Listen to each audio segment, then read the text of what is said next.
Behind the code, the frameworks, and the breakthroughs are stories of triumph, failure, resilience, and growth. This is The Developer's Journey With your hosts, Reynald Adolphe and Olivia McVicker.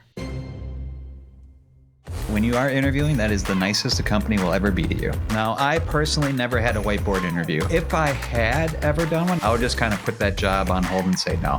Matt Soucoup is a principal cloud advocate and .NET advocacy lead at Microsoft. What do you think about take-home tests? If you get one, you should get paid.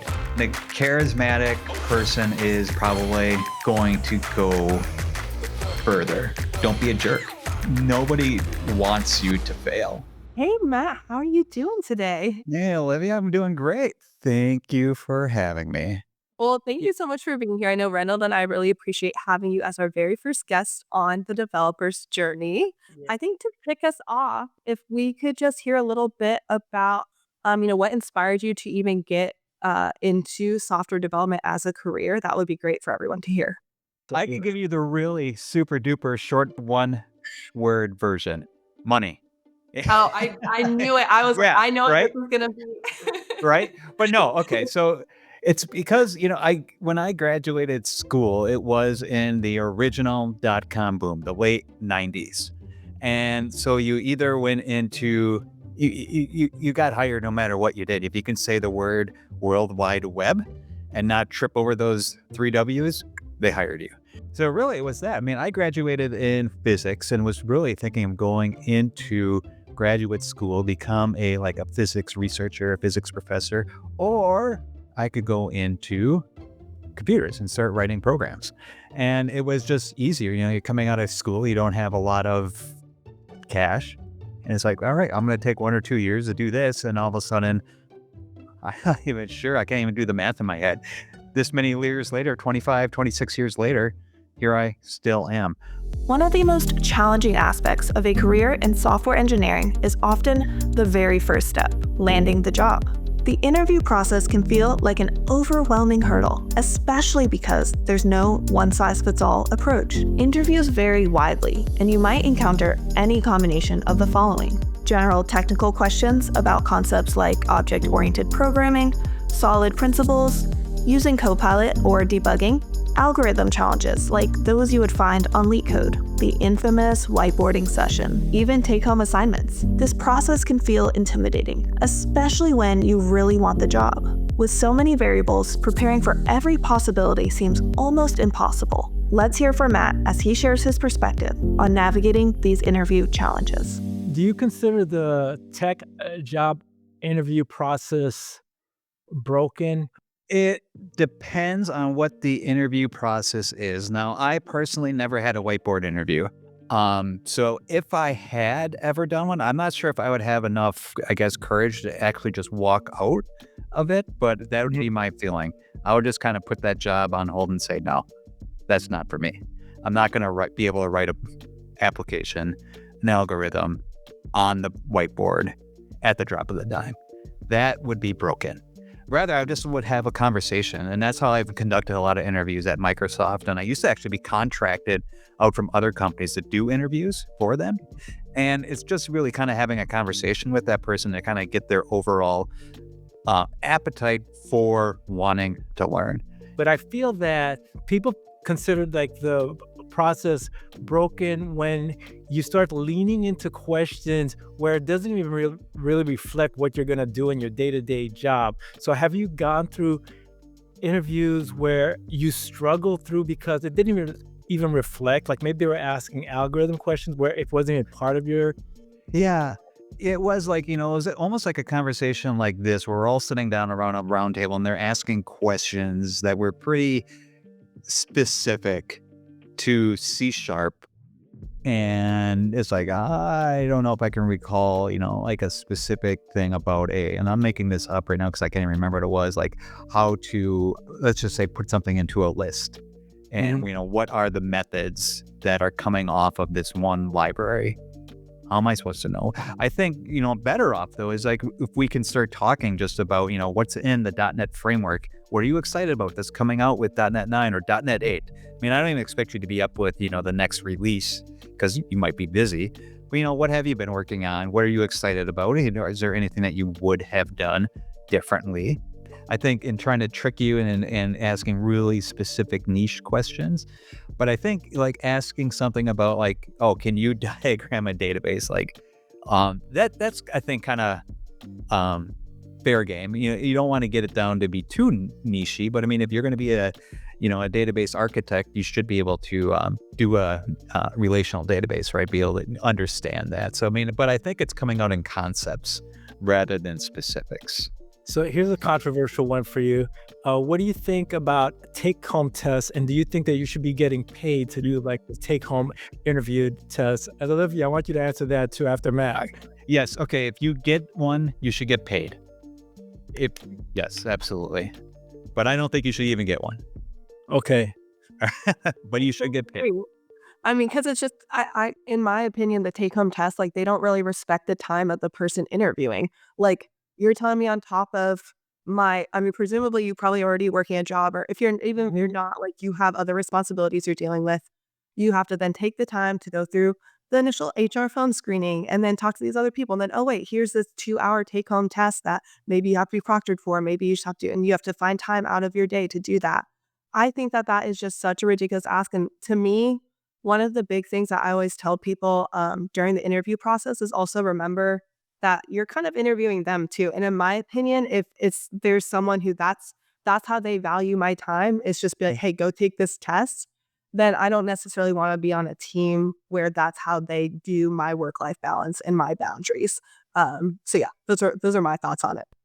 And I guess to kind of add on to what you just said, Olivia, is that when you are interviewing, that is the nicest a company will ever be to you. Because they want you to be there. I love that. So, pay attention to what they're saying and how they're treating you. And if they're giving you a 3-hour test to do on your own time when you have a family or you have other commitments, that's saying something. So, yeah. Yeah, I think that's a great tidbit. I love that. One thing you kind of mentioned when you first started answering this is that, if you were sat down at an interview and they said, here to Whiteboard, you would want to have the confidence to walk out and just be like, no, I'm not doing this. Do you have any advice? So the first thing I guess I would start recommending is maybe start writing a blog or start doing like YouTube videos or something like that. I know Olivia and Reynald, you all are really, really good at that. And that's going to build up your own self-confidence, right? And that's going to too then kind of get your profile raised a little bit. And maybe people are going to start coming to you. You can even skip the interview, more or less. So, I mean, I know that doesn't help day to day. You almost have to start doing that beforehand. But I mean, just being able to put in, it's really scary doing that first one. But once you get past that, I think that just helps. Like, hey, you know what? I put out 10 YouTube videos. I'm getting good comments on it and I'm helping other people. I could go in here and do this, stupid whiteboard that these people want because you know what? This person is not out there putting themselves out there like that. Yeah, I mean, I guess that I would, recommend doing that because you know what? That's how I ended up getting at Microsoft, was doing a lot of the community type stuff, is just kind of going out there and working with user groups, working with blogs at the time. YouTube wasn't really a major thing at that point. So building your brand, by building your brand, you ended up like having an opportunity up here. Imposter syndrome. It's that nagging feeling that you don't truly belong, that maybe you're not good enough to do the work you're already doing. It's as though at any moment, someone's going to realize you don't have what it takes.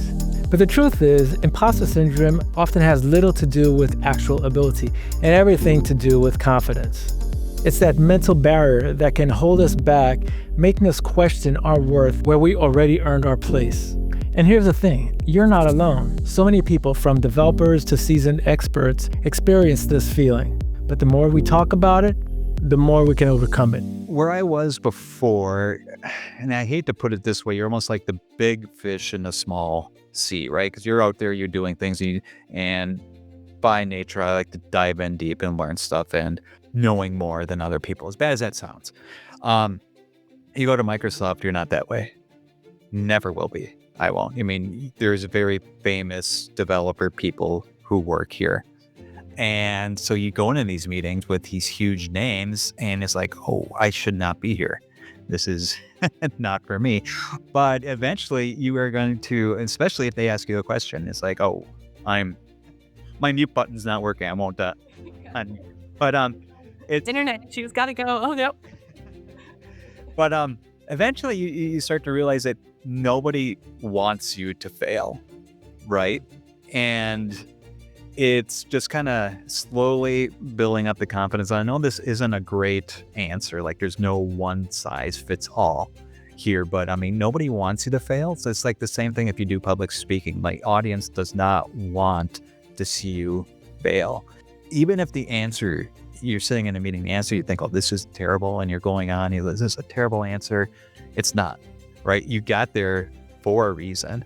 And so it's just kind of having that self-confidence to go on. And that's might take a while to build up. Yeah, I think a lot of times we're kind of our own worst enemy in that sense. Imposter syndrome, I think, is very real. I think most people have felt it. But to your point, I think a lot of times it's something that comes from you feeling like you're inadequate, but other people don't feel like that at all. I know I've had a lot of conversations with people and they're like, wait, you feel like that too? I think that you're great. And then you're like, wait, you feel like that? I think you're great. It's just then go back and forth. So a lot of it sometimes is kind of self-imposed. But I think, you kind of gave your answer previously about, kind of prepping for interviews and how you can build confidence for that with, you mentioned you blogged. But I think whatever sort of like content you want to create, whether you're making videos, whether you're just contributing to open source projects, you're making your own, coding projects on the side, one, that will give you that confidence that can kind of help with that imposter syndrome. But two, I think that also helps a lot. If you are kind of in your head, you're like, man, I don't deserve to be here. I think it helps so much to have like that tangible like body of work you can look back on and be like, wait, no, I have this whole blog. I have all these projects I've done. So kind of like to give yourself a moment to ground yourself and be like, no, I can do hard things. I have earned my seat at this table. And I think sometimes we have to do that ourselves, but hopefully you also have great people around you who can help you ground yourself that way too, and kind of, be like, pull you aside, you're doing a great job. Like you deserve to be here. Yeah, I don't want to put it in like it's all roses and butterflies as far as like there may be people, who aren't having such a great experience at the job. And that's absolutely real. There can be politicking, going on behind the scenes. Like, you want to get on X project or you want to get a promotion. You see other people getting a promotion, and you kind of get bitterness there as well. But you have to really kind of separate that between the person and the job and your personal life as well. I think it also helps to find yourself either a mentor or like and I forget the right word, a sponsor as well, somebody who's willing to talk for you. Mentorship is one of the most valuable, yet sometimes overlooked aspects of a successful career. A mentor can provide more than just guidance. They can offer perspective, honesty, and insight that's hard to find anywhere else. A good mentor will help you see blind spots, celebrate your wins, and guide you through challenges. They can offer advice tailored to your unique career path, insight from someone who's been there before. Did you have a mentor that you came across, and how did you find? Was it organic? Non-organic. I actually asked my manager to find one for me. I think everybody should have one. I don't know if you should have one all the time, but I think it's definitely worth having, as you said, Reynald, somebody who could kind of tell you what's not in the brochure. Here's where the landmines are. Here's how to, when I say landmines, like, this is a dead end going down this way. 1 million people tried this project. It just doesn't make sense. Or here's, the real way to get promoted. Here's what makes sense to try to get promoted. The one thing I would say about mentors is find somebody outside your direct org. All of us are in the same org. So I would never ask you to be my mentor, and you should never ask me to be your mentor, because that might just become a griping session. So we would just, Olivia and I would just talk about how bad Reynald is about everything. The word. No, yep. What you should do, and my advice is find somebody who's, org that kind of knows what your org is doing, but is one step away. So, I mean, you can kind of then treat it more as more of a business relationship at that point. Not to say that you wouldn't be friends with this person or anything like that, but it kind of where they don't know personal relationships that you have in your org. They kind of treat it so you don't start complaining about people, because that's real easy to start doing.